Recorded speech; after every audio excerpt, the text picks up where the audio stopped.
Исәмісіз Шолы ТВ телеканалында яңалыклар вақты. Студияда мен Румил Карамиев игътибарыгызга бүгінгі программаның төп темалары. Бақшачыларға базарларда бушлай сәүдә итү урыннары берілді. Әмма пенсионерлар тукталыш һәм жер асты юллары тирәсеннән китәргә ашыкмый. Сәбәбен хәбәрчебез ачыклады.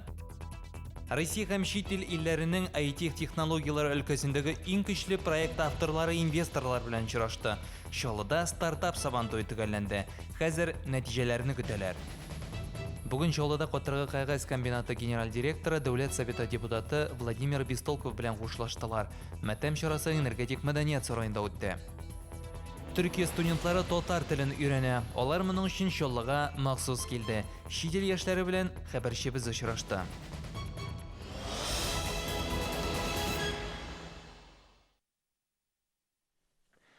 Парк һәм скверларны ныклы контрольгә алачаклар. Башкарма комитеты башлыгы хәбәр итүенчә, Чаллыда җирләр аз, шуңа күрә яшел зоналар муниципалитет резервына кертелергә тиеш. Наил Мәгдиев табигатьтә ял итү урыннарында төзелеш алып баруны законлы рәвештә тыю юлларын эзләргә кушты. Бу сорауларны шәһәр советы утырышында да караячаклар әле.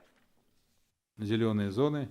Яшел зоналар ничек кенә булмасын, башка объектлар төзү урыны була алмый. Бирдә бары тик ял итү урыны булдырырга гына мөмкин. Шуңа күрә парк һәм скверларны саклау юнәлешендә эшләргә кирәк. Бу минем күрсәтмә дип кабул итегез. Бакчачыларга базарларда бушлай сәүдә итү урыннары бирелде, әмма пенсионерлар тукталыш һәм жер асты юллары тирәсеннән китәргә ашыкмый. Алар өчен Комсомол, Автозавод һәм Үзәк районы базарларында бирелгән 150-гә якын сату урыны буш тора. Ни өчен бакчачылар уңайлы павильоннарда сату итәргә теләми? Хәбәрчебез ачыклады. Было бы очень хорошо в летнее время нам, садовникам, предоставить место вот здесь, вот недалеко от дороги, чтобы было удобно и нам, и покупателям. Бакчачылар кояш кыздырганда да, яңгыр яуганда да сатудан туктап тормый. Базарларда алар өчен барлык шартларда тудырылган урыннар булып бирелә, әмма бу хакта белмәүчеләр дә шактый. Белгән нигезме монда шундый законнар бар икән? Юк, почем, да? Менә хәзер белгәч барасызмы администрациягә? Барабыз, некогда. Моның турыда белмәгән идем. Урамда интегеп кенә торабыз, салкын, яңгыр ява, уңайсыз, әмма базарга күчергә вакыт юк. Мне как-то не интересно. Куры җиләгеңне сатам, тиздән аның сезоны бетә, шуңа күрә миңа бу кирәк түгел. Базарлардагы бушлай сәүдә нокталарыннан файдаланырга теләүчеләр бик аз. Бакчачылар өчен үзләре үстергән җиләк-җимеш яшелчәләрне тиз арада сату мөһим. Инде тукталышлар һәм җир асты юллары моның өчен иң кулай урын. Әмма бакчачылар еш кына кешеләргә комачаулык тудыра, үзләреннән соң чүп-чар калдыручылар да бар. Таких мест составлен этот перечень. Бакчачыларга 142 сәүдә урыны бирелде. Меценат базарында 30, Тулпарда 15 урын. Моннан тыш Фонтан, Кама һәм Октябрьская базарларында да махсус урыннар бар. Аларда сәүдә итү өчен базар хакимиятенә мөрәҗәгать итәргә кирәк. Бакчачыдан бары тик кенәгәсен күрсәтү генә сорала. Базар администрациясе үз чиратында аңа сәүдә урыны бирергә тиеш. Бакчада үстерелгән продукциянең сыйфатын тикшертүдә кирәкмәячәк. Айгөл Юнусова, Гөлназ Хәсәнова, Арат Закиров, Чаллы ТВ, яңалыклар. Алкоголь сату буенча тәртип бозу очраклары узган ел белән чагыштырганда 60% арткан. Иң күбе сыраны рөхсәт ителмәгән вакытта саталар. 1 сентябрьдән алкоголь сату буенча тагын бер закон гамәлгә керәчәк. Күләмендә 9%-ка кадәр итил спирты яки кофеин булган энергетикларны да сату чикләячәкләр. Яңа закон буенча мондый эчемлекләрне балик булмаганнарга сату тыела. Шулай ук балалар һәм дәвалау учрежденияларында, яшьләр катнашында уздырыла торган чараларда да сату ярамый. Бу закон энергетик эчемлекләрнең кеше сәламәтлегенә начар йогынтысын киметергә ярдәм итәчәк. Аеруча яшьләр өчен файдага булырга тиеш. Мондый закон Россиянең 30-дан артык төбәгендә гамәлдә инде. Күп кенә Европа илләрендә дә шундый тәҗрибә кулланыла. Закон юридик затларның һәм шәхси эшмәкәрләрнең эшчәнлеген контрольдә тотарга ярдәм итәчәк. Чаллыда законсыз рәвештә алкоголь сату очраклары артты, әмма шул ук вакытта шәһәрдәшләр спиртлы эчемлекләрне азрак куллана башлаган. Статистика буенча һәр шәһәрдәшкә 16 литр исерткеч туры килә. Бу узган елгы мәгълүматларга караганда 2 литрга кимрәк, ә менә яшүсмерләр арасында алкоголь куллану уйланырга мәҗбүр итә. Тулырак безнең хәбәрчебез материалында.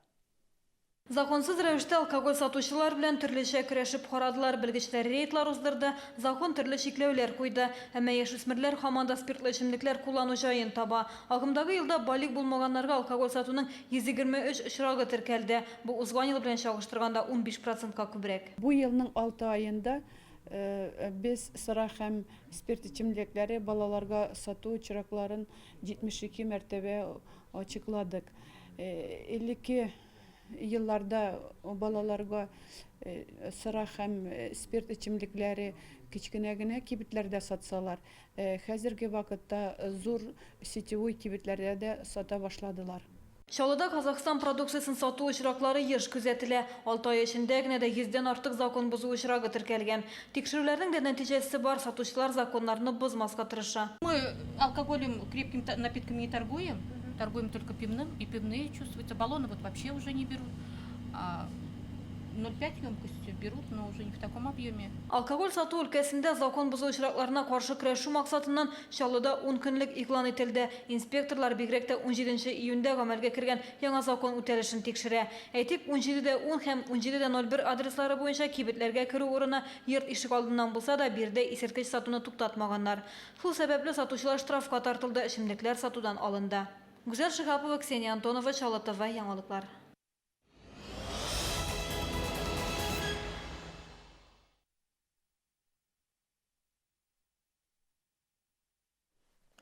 Шәһәрдәге йортлар, мәдәният биналары, белем бирү учреждениялары ачык һәм мотор төсле булачак әлеге проект өлешчәнендә бүген үк тормышка ашырыла. Яңа төзелгән балалар бакчаларының фасадлары төрле төсләр белән бизәлә мәктәпләрдә һәм йортларда да капиталь төзекләндерүдән соң биналар яңара. Шәһәрнең баш архитекторы сүзләренә караганда, җир асты юллары да ремонттан соң төрле төсләр белән бизәләчәк. На таланты мест. Без җирле талантларга халык гореф-гадәтләренә таянабыз. Рус, татар, чуаш, мордва халкы бизәгеме мөһим түгел. Без аларны заманча итеп йортларга күчерәбез. Шәһәр масштабы яңа караш таләп итә. Стартап Сабан туе төгәлләнде. Россия һәм чит илләрнең IT-технологиялар өлкәсендәге иң көчле проект авторлары инвесторлар белән очрашты. Очрашу бу елларда Чаллыда узды, ул инглиз телендә оештырылды. Бу хакта безнең алдагы сюжетыбызда. Russia needs to boost and need to push to appear. Чит ил инвесторларына IT өлкәсендәге иң көчле 20 проект тәкъдим ителде. Стартап Сабан туе апрель айында Россия, Төркия, Сербия һәм Берләшкән Гарәп Әмирлекләренә экспедициялардан башланып киткән инде. Финишка иң көчлеләр генә килеп җитте. В этот стартап Сабантуй. Бу стартап Сабантуй 14 шәһәр 600 проект 1500-нан артык катнашучыны берләштерде. Россиядә стартаплар күбрәк булган саен яхшырак. Шуңа күрә Сколково инновацион үзәге уздырган чаралар бик мөһим. Инвестициялар өчен көрәш җиңел түгел. Сабан туенда катнашучылар 1 айлык әзерлек программасы үтте. Бу вакыт эчендә кайбер проектлар 93%-ка кадәр үсте. Икенче берәүләр яңа базарларга чыкты яки икенче продукт белән сәүдә итә башлады. Шәһәрдәшебез Рәхимҗан Тимирханов Дубайдагы Сабан туйда катнашты. Инвесторларга ул балаларның күрү сәләтен тикшереп торырга ярдәм иткән мобиль кушымта тәкъдим итте. Безнең планда мәгариф министрына чыгарга һәм аннан сөйләшеп карарга бу предложение белән теге мәктәпләр аша уже безнең приложениене донести. Стартап Сабан туенда катнашучы проектлар 34 инвесторда кызыксыну уятты. Аларның һәрберсе $500,000 $10 миллион кадәр инвестициялар кертергә әзер. Россиядә әлегә кадәр мондый очрашулар булганы юк иде. Хәзер IT белгечләр инвестициялар буенча нәтиҗәләрне көтә. Гүзәл Шихапова, Гөлназ Хасанова, Чаллы ТВ, яңалыклар. Алда сезне реклама чыгарылыш көтә һәм ул гадәттәгечә бик тиз үтәчәк. Бездән аерылмагыз. Бүген Чаллыда Катыргы кәгазь комбинаты генераль директоры, Дәүләт Советы депутаты Владимир Бестолков белән хушлаштылар. Матәм чарасы энергетик мәдәният сараенда үтте. Төркия студентлары татар телен өйрәнә. Алар моның өчен Чаллыга махсус килде. Чит ил яшьләре белән хәбәрчебез очрашты.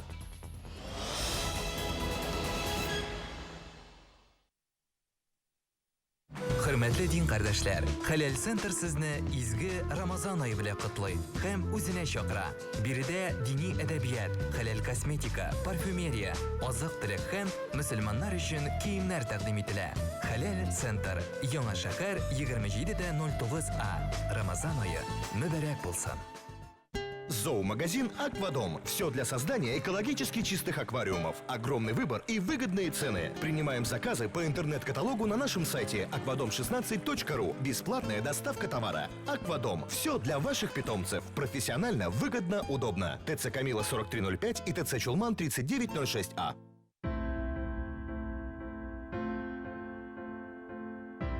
Когда я вырасту, я буду строить огромные машины, как папа, потому что дедушка говорит, что только вместе мы сила, мы и наша земля.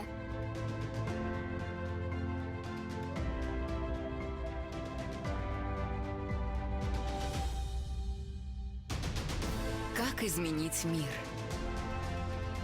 Мы вместе делаем это каждый день. Ради будущего наших детей. Ради нашей счастливой жизни. Просто посмотри вокруг. Это наш Татарстан. Мы сделали это вместе. Каждая маленькая победа – это шаг к большому успеху. Шагая вместе, мы и наша республика становимся первыми.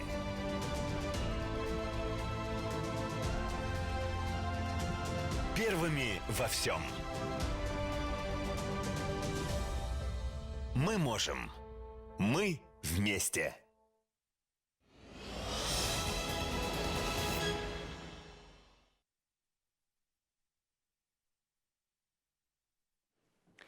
Siz Яңалыклар программасын карыйсыз, без дәвам итәбез. Бүген Чаллыда Катырга кагаз комбинаты генераль директоры, Дәүләт Советы депутаты Владимир Бестолков белән хушлаштылар. Матәм чарасы энергетик мәдәният сараенда үтте. Халык билгеләнгән вакыттан шактый алдан җыела башлады. Һәркем мәрхүм белән хушлашып калырга соңгы сүзен әйтергә ашыкты. Урыннан безнең хәбәрчебез Лейсан Ханова дәвам итә. Владимир Бестолковка небары 57 яшь иде. Алда күп санлы планнар, башкарасы эшләр, тик Якутиядә кыска вакытлы ялда вакытта аның йөрәге тибүдән туктый. Бүген Владимир Бестолковны соңгы юлга озатырга килүчеләрнең исәбе-хисабы булмады. Матәм митингын башкарма комитет җитәкчесе Наил Мәхдиев ачты. Ул аның шәһәр һәм предприятие үсешенә керткән хезмәтен югары бәяләде, гаиләсенә сабырлык теләде, коллективка мөрәҗәгатен ирештерде. Бу искиткеч ачык күңелле, матур һәм игелекле кешегә, шул ук вакытта кырыс җитәкчегә безнең иң зур хөрмәтебез халык предприятиесенең алга табада уңышлы эшләве булачак. Владимир Иванович Чаллыга Катыргы кагаз комбинаты төзелешенә 1982 елда хатыны Татьяна Ивановна һәм кечкенә кызы Лена белән күченеп килә. Бирдә уллары Иван туа. Владимир Бестолковны коллектив легендар җитәкче Сергей Титов үлеменнән соң 2011 елда генераль директор итеп сайлап куйды. Халык предприятиесен үстерү, аны модернизацияләү, хезмәткәрләрнең яхшы яшәешен тәэмин итү – булар Владимир Бестолков тоткан төп юнәлеш иде. За последние 4 года продолжил дело Сергей Павлович. Владимир Иванович соңгы 4 елда Сергей Титов эшен дәвам итте. Предприятие уңышлы эшләде. Без моның белән горурланабыз. Якыннарның кайгысын ихлас уртаклашабыз. Он пошел в школу, суровую школу Сергея Павловича. Ул Сергей Павловичның кырыс тормыш мәктәбен үткән кеше. Ул тәртип, кешелеклелек, профессионаллар мәктәбе иде. Человек, который был в хорошем смысле слова лоббистом. Ул яхшы мәгънәсендә үзе җитәкләгән предприятиеның сәнәгатьнең мәнфәгатьләрен кайгыртучы иде. Безгә законнар кабул иткәндә аның төпле фикере, авторитетлы сүзе җитмәячәк. Владимир Бестолков белән предприятие эшчеләре, ветераннар, Дәүләт Советы депутатлары хушлашты. Аны соңгы юлга озатырга эшлекле партнерлар Мәскәү, Екатеринбург, хәтта Германиядан да килгәннәр иде. Владимир Иванович прожил достойную жизнь. Владимир Иванович мактаулы гомер юлы үтте. Барыбыз да аны хөрмәт иттек. Бер кайчан да күңелсезләнеп йөрмәде, гел елмая иде. Аңа таянырга мөмкин иде. Человек он хороший, как друг, как человек. Мы все вместе в футбол играли, в волейбол играли, выступали в управлении, ходили в бассейн, на рыбалку. Добрейшей души человек. Добрый, аккуратный, красивый, высокий. Никому он не отказывал ни в чем. Вот. И вот такой вот жалко человек, такой молодой, ему еще работать. Сколько полезного труда, дел полезных сделал. Прям не могу, мне жалко просто. Владимир Бестолковны газ пистасы зиратына жерләделәр. Аның кабыры предприятиянең беренче җитәкчесе Сергей Титов белән янәшә. Лейсан Ханова, Дмитрий Рачев, Шолы ТВ, яңалыклар.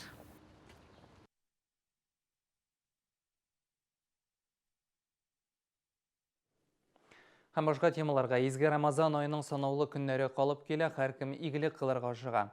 Шолы ТВ телевидениесе һәм Күңел радиосы башлангычы белән шәһәрдә беренче тапкыр массалы күләм мәгълүмат чаралары өчен ифтар ашы оештырыла. Төрле басмаларда һәм телерадиокомпанияларда эшләүчеләр катнашала. Дини мәҗлес иртәгә, ягъни 14 июльдә кичке сәгать 7-дә аш-су ресторанында узачак. Ифтарда Шолы шәһәре имам-мөхтәсибе Әлфәс хәзрәт тә катнашачак. Һәм ураза тотучылар игътибарына бүген Рамазан айының 26-нчы көне иртәгә сәхәр ашу төнге 1:04 минутта тәмам булырга тиеш, авыз ачу 20 сәгать 6 минутта. Тоткан уразаларыгызның савына ешергә язсын.